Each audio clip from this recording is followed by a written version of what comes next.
एक IS code रहता है IS 1200 1974, जो हम सिविल की वर्कबुक में आता है। ठीक है, बेसिक कन्वर्जेशन की बात करें, आज हम पढ़ेंगे बेसिक कन्वर्जन। तो 1 metre is equal to 3.28 feet और 1 feet equal to 0.3048 metre. 1 kilometre is equal to 0.622 mile.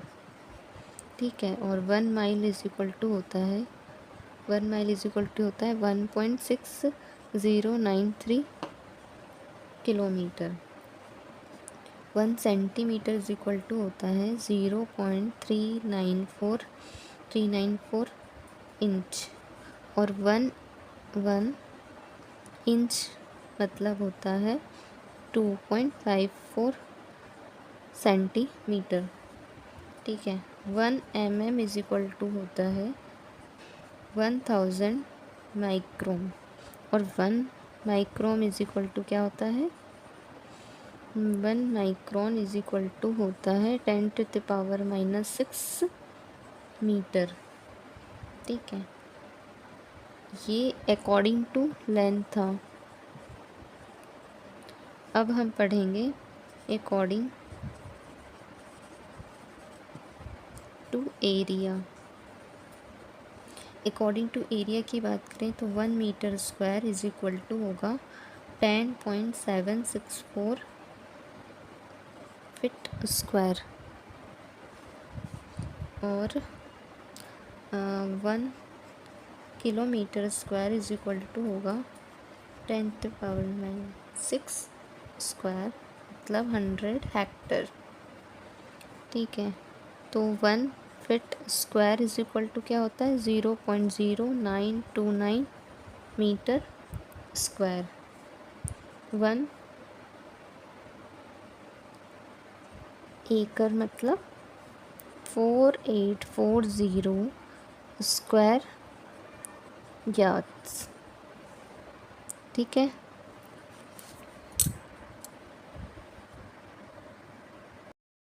अब हम नेक्स्ट इस पेज पे पढ़ने वाले हैं कि first stage of construction in initial of the proposal. First है अर्थवर्क हो या स्टोन हो या ब्रिक वर्क हो। ठीक है, ये इसकी यूनिट क्या होगी? अधिकतर ये यूनिट बेसिकली एक क्वेश्चन तो आता ही है पूछने के लिए मीटर क्यूब में। सेकंड है अगर सरफेस की बात की जाए, surface shallow foundation, shutter, panel, batten, ये सब किस में कैलकुलेट होते हैं? मीटर स्क्वायर में।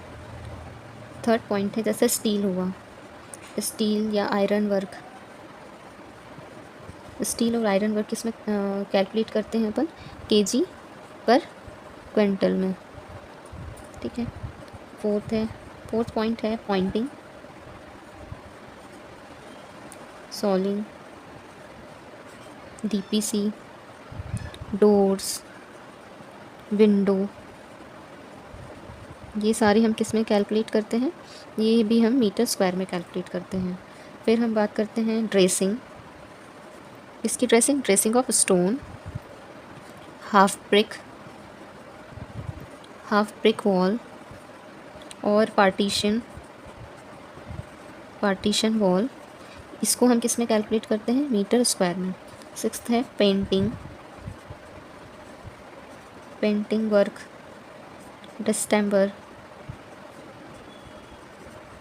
डिस्टेम्बर और कलर, ये सब हम किस में कैलकुलेट करते हैं? मीटर स्क्वायर में। जो हमारा कॉर्निस होता है, उसको हम रनिंग मीटर में मेज़र करते हैं। किस में मेज़र करेंगे? Running metre. और सील ऑफ डोर और विंडो की जो सील होती है उसे हम मीटर स्क्वायर में मेज़र करते हैं। आज हम पढ़ेंगे डैम्प प्रूफ क्या होती है damp proofing construction? It is the type of moisture control technique apply to building walls, floors and roads to prevent moisture from passing into interior space by using damp proofing material. ये हम plinth level पर देते हैं, DPC dam proof course बोलते हैं। ये बहुत अच्छा सेफ्टी पर्पज़ के लिए रहता है। इसे हम मीटर स्क्वायर में मेज़र करते हैं और अधिकतर इसमें जो मॉइस्चर के लिए जो मटेरियल यूज़ होता है वो फ्लेक्सिबल मटेरियल यूज़ करते हैं, जैसे butyl, rubber, hot bitumen, plastic sheets etcetera. ये अधिकतर हम जो डैम प्रूफिंग में जो मटेरियल यूज़ करते हैं फ्लेक्सिबल मटेरियल, वो बिटुमेन की शीटिंग होती है। Okay, thank you. Binding wires. Binding wire एक स्टील वर्क है जो कि हमें नॉर्मली 1000 केजी की रेनफोर्स की ज़रूरत पड़ती है, जो कि होता है 9 से 13 केजी। ये बार के डायमीटर जो है उसके ऊपर डिपेंड करता है। ठीक है, डिपेंड करता है मतलब greater diameter of bar means laser will be the weight of binding wire.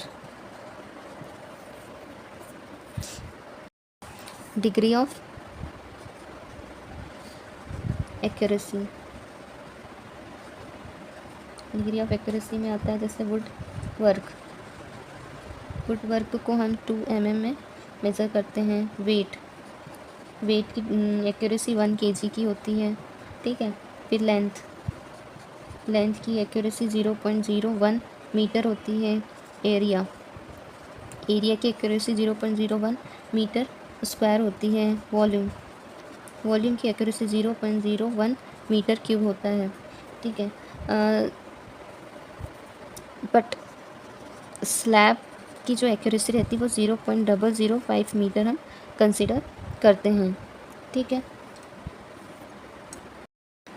अब हम पढ़ेंगे कितना एस्टिमेशन होता है। एस्टिमेशन ऑफ इलेक्ट्रिकल वायरिंग में क्या क्या एस्टिमेशन होता है? Number of points. ठीक है, नंबर ऑफ पॉइंट्स की बात करें तो फर्स्ट है number of ceiling fan points. Second point है नंबर ऑफ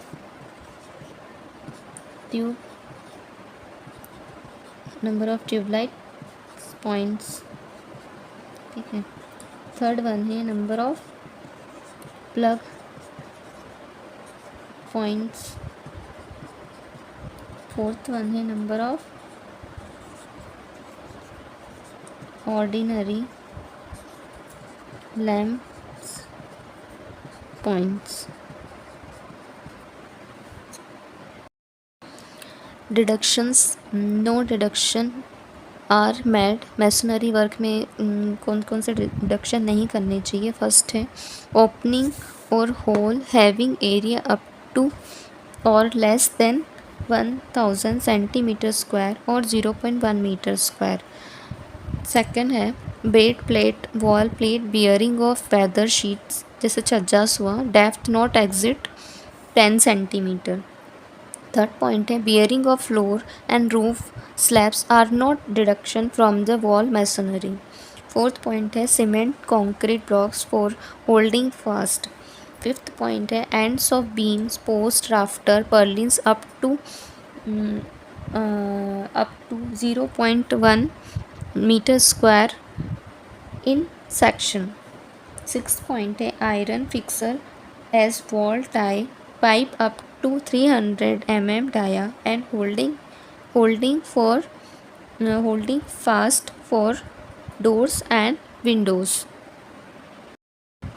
अब हम पढ़ेंगे टेक्निकल सेक्शन में। फर्स्ट प्रायोरिटी होता है चीफ इंजीनियर जिसके पास फुल पावर होती है। ठीक है, सेकंड जाता है सुपरटेंडेंट सुपरिटेंडिंग इंजीनियर जो 50 lakhs तक जाता है। थर्ड, एग्जीक्यूटिव इंजीनियर जो जाता है 10 लाख तक। और फोर्थ है सब डिविज़नल इंजीनियर जो जाता है 20 to 40 के। एंड फिफ्थ है जूनियर इंजीनियर जो उसका कोई टेक्निकल सेक्शन शायद होता ही नहीं है, कम है। अब हम कुछ इम्पॉर्टेंट वैल्यूज़ के बारे में पढ़ने वाले हैं। फर्स्ट है बुक वैल्यू मतलब इनिशियल प्रॉपर्टी की जो इनिशियल कॉस्ट माइनस जो भी डिप्रिशिएशन हुआ है, जो भी घाटा हुआ है, घाटा या कॉस्ट कम हुई है वो। सेकंड टॉपिक है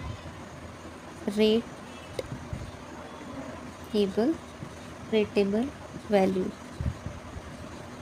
क्या होती है? ग्रॉस इनकम का जो भी ग्रॉस इनकम आ रही है, gross income minus annual repair और मेंटेनेंस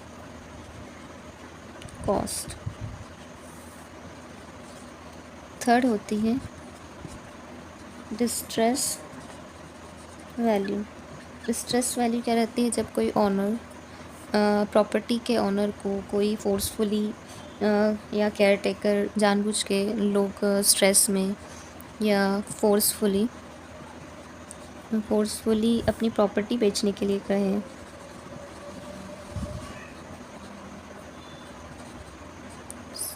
सेल करने के लिए कहें फोर्सफुली, तो वो डर के कारण, स्ट्रेस के कारण जो वो प्रॉपर्टी सेल करता है वो स्ट्रेस वैल्यू होती है। फोर्थ होता है सेंटीमेंटल वैल्यू वो वैल्यू होती है जिससे किसी ऑनर की कुछ यादें जुड़ी होती हैं, थोड़ा पर्सनल या इमोशनली एसोसिएट्स रहते हैं उस प्रॉपर्टी से, इमोशनली टच जो रहता है, इमोशनली टच पर्सन और टच, तो उस वजह से जो वैल्यू निकल कर आती है प्रॉपर्टी की उसे सेंटीमेंटल वैल्यू कहते हैं।